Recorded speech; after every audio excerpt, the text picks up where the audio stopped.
ছেলেরা তোমাদের শরীর থেকে আকর্ষিত হয়, এই জন্য তোমাদের হিন্দু মেয়েদের আজকাল বিয়ে হচ্ছে না। তারপর বাজেভাবে নোংরা ভাষায় গালি দেয় স্যার। তারপর বলে যে হিজাব পরে আসবা, পরের দিন থেকে পরে আসবা।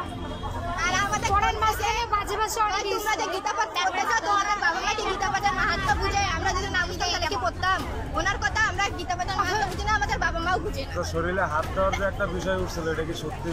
আরো ইচ্ছে আরো কত নোংরা ভাষায় কথা বলে, যত নেগেটিভ কথা আছে ক্লাসের মধ্যে বেশি বলে আমাদের হচ্ছে ধর্মীয় স্যার, মুসলিম ধর্ম ক্লাসে যত নেগেটিভ ধরনের কথা আছে সবকিছু উল্লেখ করে। আর উনি বাবা মাকে গালি দেয়। আর বলে মূর্তি পূজা করলে কি হয়, মূর্তি পূজা করে লাভ কি, এসব কথা বলে। শিবলিঙ্গ নিয়ে অনেক ধরনের কথা বলে।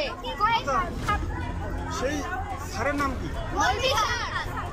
উনি বলে শিবলিঙ্গ পূজা, আমরা শিবলিঙ্গ পূজা কি করলে কি হয়, এটা তো একটা কালো মূর্তি, সব মাছ করে, একটা ছোট একটা বড়। তারপর বলে তোমাদের মা বাবা কখনো গীতা পড়ছে, তোমরা গীতার অর্থ জানো যে গীতা পড়তে যাও, অথচ অ্যাসেম্বলিতে ওরা কোরআন শহীদ পড়ে, কোরআন শহীদের অর্থ পর্যন্ত পড়ে, যেখানে অ্যাসেম্বলি 15 মিনিট হওয়ার কথা সেখানে 20 মিনিট ভাষণ পর্যন্ত বলতো।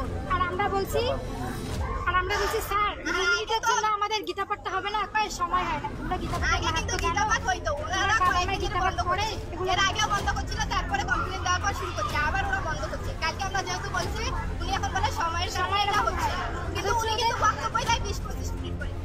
হচ্ছে কোরআন শহীদ বলে,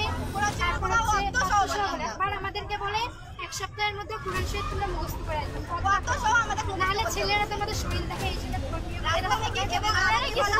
আমি শাখা সিঁদুর কেন পড়ি, এই ধরনের কথাবার্তা স্কুলে কেন চলবে? আমি সিঁদুর পড়ি, আমি শাখা পড়ি, সেটা পার্সোনালি আমার ব্যক্তিগত ব্যাপার। টিচাররা এই ধরনের কথা ক্লাসের মধ্যে কেন বলবে? তো আমাকে সবসময় অপমান কেন করা হয়?